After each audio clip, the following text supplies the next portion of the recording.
क्या दुनिया एक नए कोल्ड वॉर की तरफ बढ़ रही है?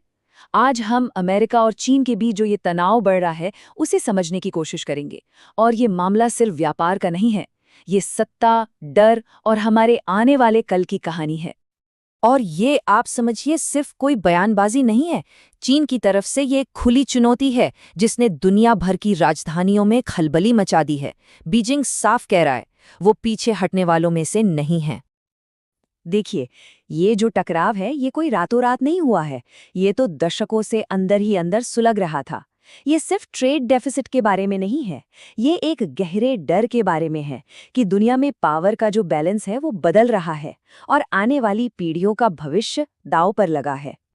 तो सवाल ये है कि इस जियोपॉलिटिकल आग को चिंगारी किसने दी? सब कुछ शुरू हुआ टैरिफ से। इस ट्रेड वॉर का पहला दांव था 10% का एक भारी भरकम टैरिफ। अमेरिका की तरफ से ये एक साफ संकेत था कि भाई अब खेल के नियम बदल चुके हैं। लेकिन बात यही नहीं रुकी। बहुत जल्द उस रेट को डबल करके 20% कर दिया गया, जिससे दुनिया भर की सप्लाई चेन्स में हड़कंप मच गया और चीन पर जबरदस्त दबाव पड़ा। लेकिन देखिए, अगर हम सिर्फ इन टैरिफ के आंकड़ों में उलझे रहे तो असली कहानी, मतलब बड़ी पिक्चर, हमसे छूट जाएगी। इन आक्रामक नीतियों के पीछे की असली वजह क्या है? चाहे ट्रंप हो या बाइडेन, पिछले एक दशक से अमेरिकी विदेश नीति को एक ही डर चला रहा है, कहीं चीन उन्हें पछाड़ न दे। ये एक ऐसा डर है जो कोल्ड वॉर के दिनों की याद दिलाता है और ये वॉशिंगटन के हर फैसले पर हावी है।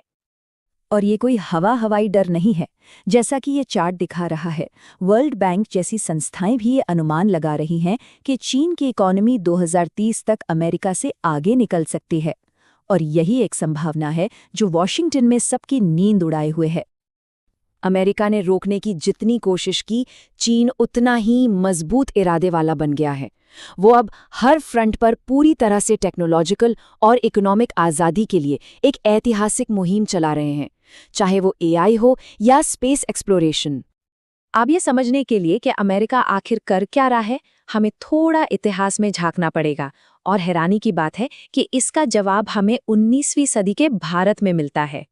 ब्रिटिश ईस्ट इंडिया कंपनी एक 2 स्टेप फॉर्मूला इस्तेमाल करती थी। पहला स्टेप, वेलेस्ली की सहायक संधि के जरिए भारतीय राज्यों को सुरक्षा का ऑफर देकर खुद पर निर्भर बना लो। और दूसरा स्टेप, डलहौजी की हड़प नीति के तहत जब वो पूरी तरह आप पर निर्भर हो जाएं, तो उसी निर्भरता का फायदा उठाकर उन पर कब्जा कर लो। ये एक क्लासिक कलोनियल चाल है। पहले डिपेंडेंट बनाओ, फिर अपना बना लो।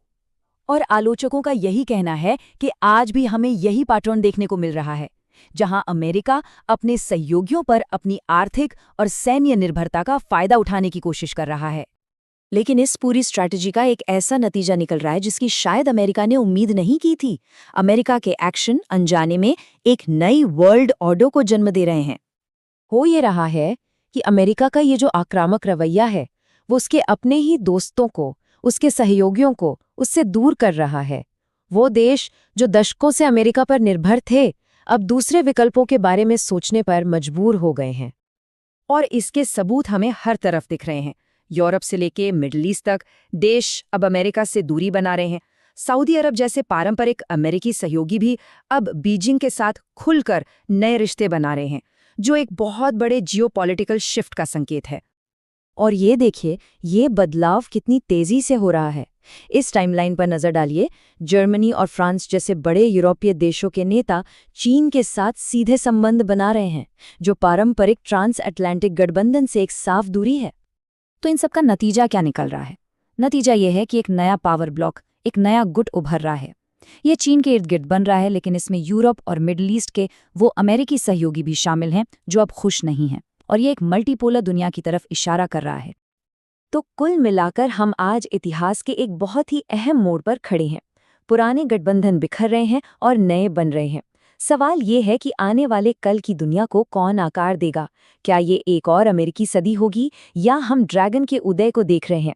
इसका जवाब तो सिर्फ वक्त ही देगा।